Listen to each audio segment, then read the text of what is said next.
ಹಬ್ಬದ ಪ್ರಯುಕ್ತ ಕೋಗಿಲು ಗ್ರಾಮದ ಶ್ರೀ ವೇಣುಗೋಪಾಲ ಸ್ವಾಮಿ ಮಂಡಳಿ ವತಿಯಿಂದ ಧನುರ್ಮಾಸದ ಭಜನಾ ಮೆರವಣಿಗೆ ನಡೆಸಲಾಯಿತು. ಬೆಳಗ್ಗೆ 5:30 ಗಂಟೆಗೆ ಶ್ರೀ ವೇಣುಗೋಪಾಲ ಸ್ವಾಮಿ ದೇವಸ್ಥಾನದಿಂದ ಆರಂಭವಾದ ಮೆರವಣಿಗೆಯು ಗ್ರಾಮದ ಪ್ರಮುಖ ಬೀದಿಗಳು ಹಾಗೂ ಸುತ್ತಮುತ್ತಲ ಬಡಾವಣೆಗಳಲ್ಲಿ ಸಂಚರಿಸಿತು. ಗರುಡುಗಂಬದ ಸಮೇತ ವಾದ್ಯಗಳನ್ನು ನುಡಿಸಿಕೊಂಡು ದೇವರ ನಾಮಗಳನ್ನು ಹಾಡುವುದರೊಂದಿಗೆ ಮಕ್ಕಳು, ಯುವಕರು, ಮಹಿಳೆಯರು ಹಾಗೂ ಹಿರಿಯರು ಮೆರವಣಿಗೆಯಲ್ಲಿ ಸಾಗಿದ ದೃಶ್ಯ ಜನರ ಗಮನ ಸೆಳೆಯಿತು. ಅನ್ನಪೂರ್ಣೇಶ್ವರಿ, ಮಾರಮ್ಮ, ಪಿಳ್ಳೆಕಮ್ಮ ಹಾಗೂ ಗ್ರಾಮ ದೇವತೆ ಪೂಜಾ ಮಹಾಲಕ್ಷ್ಮಿ ದೇವಸ್ಥಾನಗಳ ಬಳಿಗೆ ಆಗಮಿಸಿದಾಗ ವಿಶೇಷ ಪೂಜೆ ನೆರವೇರಿಸಲಾಯಿತು.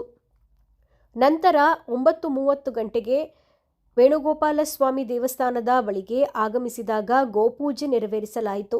ಅನ್ನದಾನ ಏರ್ಪಡಿಸಲಾಗಿತ್ತು. ಗ್ರಾಮದ ಮುಖಂಡರಾದ ಶ್ರೀ ಕೋಪಿ ಸುಬ್ಬರಾಯಪ್ಪರವರು, ಶ್ರೀ ಕೆಎನ್ ನಾಗೇಂದ್ರ ಕುಮಾರ್ರವರು, ಶ್ರೀ ಕೆಎನ್ ಗೋಪಾಲ್ರವರು, ಶ್ರೀ ಗೌಡರ ನಾರಾಯಣಪ್ಪರವರು, ಶ್ರೀ ಕೃಷ್ಣಪ್ಪರವರು ಹಾಗೂ ಗ್ರಾಮದ ಗಣ್ಯರು ಹಾಗೂ ಯುವಕರು ಉಪಸ್ಥಿತರಿದ್ದರು.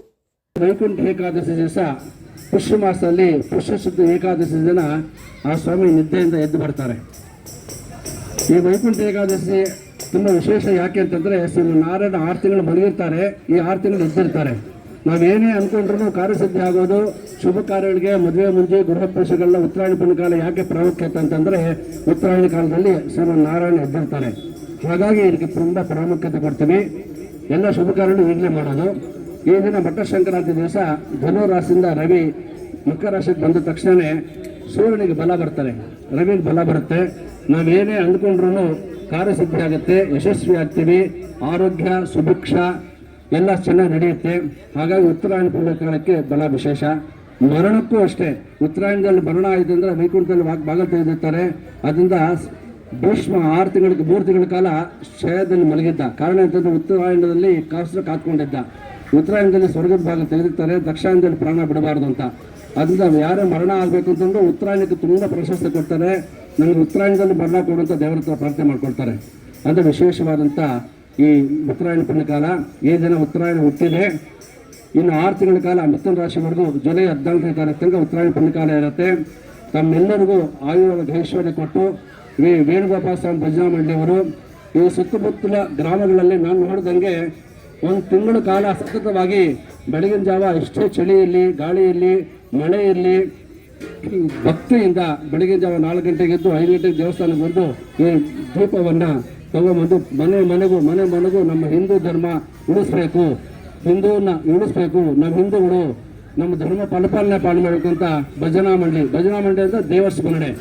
ಆ ದೇವಸ್ಮರಣೆ ಬೆಳಗಿನ ಜಾವ ಸೂರ್ಯೋದಯಕ್ಕಿಂತ ಮುಂಚೆ ಬ್ರಾಹ್ಮಿ ಮುಹೂರ್ತದಲ್ಲಿ ನಮ್ಮ ಕಿವಿಯಲ್ಲಿ, ನಮ್ಮ ಬ್ರಹ್ಮ ಕಪಾಲದಲ್ಲಿ ಆ ದೇವರ ಸ್ಮರಣೆಯನ್ನು ನಾವು ಕೇಳಿದ್ರೆ ಈ ಜನ್ಮದಲ್ಲಿ ನಾವು ಮಾಡಿದಂಥ ಪಾಪಗಳು ಹೊರಟೋಗುತ್ತೆ, ನಶಿಸೋಗುತ್ತೆ, ನಮಗೆ ಮುಕ್ತಿ ಸಿಗುತ್ತೆ. ಅದರಿಂದ ಈ ಭಜನಾ ಮಂಡಳಿಯವರು ತುಂಬ ಭಕ್ತಿ ಶ್ರದ್ಧೆಯಿಂದ ಮಾಡ್ತಿದ್ದಾರೆ. ತಾಯಿ ಅನ್ನಪೂರ್ಣೇಶ್ವರಿ ಈ ಗ್ರಾಮ, ಈ ಸುತ್ತಮುತ್ತ ಗ್ರಾಮಗಳೆಲ್ಲರಿಗೂ ಆಯುರ್ವೇದ ಐಶ್ವರ್ಯ ಕೊಟ್ಟು ಕಾಪಾಡಲಿ ಅಂತ ಪ್ರಾರ್ಥನೆ ಮಾಡ್ತೀನಿ. ಇನ್ನು ಹೆಚ್ಚಿನ ರೀತಿಯಲ್ಲಿ ಭಕ್ತಿ ಸೇರಿ ನಮ್ಮ ಹಿಂದೂ ಧರ್ಮವನ್ನು ಉಳಿಸ್ಕೊಳ್ಳಿ, ನಮ್ಮ ಹಿಂದೂ ಧರ್ಮದ ಬಗ್ಗೆ ಪ್ರಾಮುಖ್ಯತೆ ಕೊಡಿ. ಎಲ್ರಿಗೂ ಆ ಭಗವಂತ ಐಶ್ವರ್ಯ ಕೊಡಲಿ, ಕಾಪಾಡಲಿ. ಎಳ್ಳು ಬೆಲ್ಲ ಕೊಟ್ಟು ಒಂದು ಒಳ್ಳೆ ಮಾತನ್ನು ಮಾತಾಡು ಅಂತ ಹೇಳ್ತಾರೆ. ಎಳ್ಳು ಬೆಲ್ಲ ಅಂತಂದರೆ ಅದರಲ್ಲಿ ಕಹಿ ಮತ್ತು ಸಿಹಿ ಎರಡೂ ಇರುತ್ತೆ. ಉಗಾದಿ ಹಬ್ಬದ ದಿವಸ ಯಾಕೆ ಬೇವು ಬೆಲ್ಲ ಇರುತ್ತೋ ಆ ರೀತಿ ಈಗ ಇಲ್ಲಿ ಕಹಿ ಸಿಹಿ ಎರಡೂ ಇರುತ್ತೆ.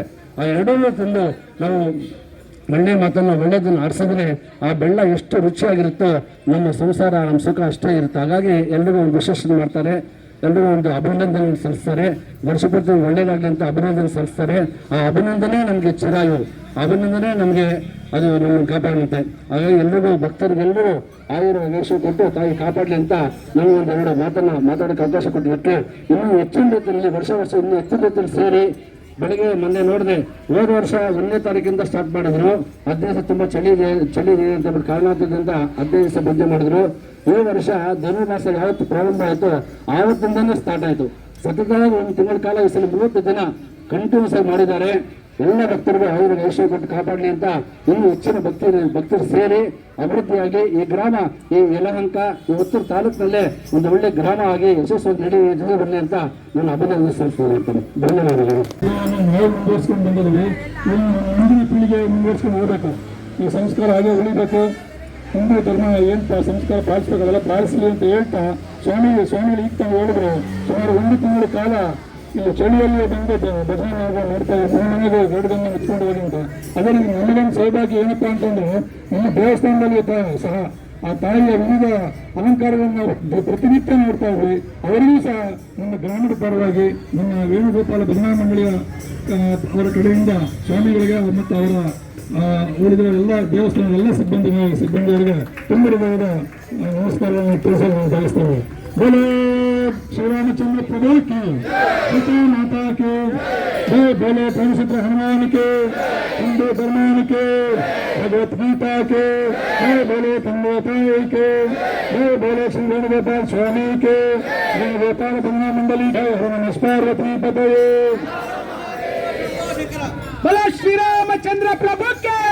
ನುಡಿಗಳನ್ನು ನಾವು ಆಲಿಸಿ ಮಕ್ಕಳಿಗೆ ಅದನ್ನು ನಾವು ಹೇಳ್ಕೊಟ್ರೆ ಆಗ ನಮ್ಮ ಪರಂಪರೆ ಧರ್ಮ ಎಲ್ಲವೂ ಮುಂದುವರಿತದೆ.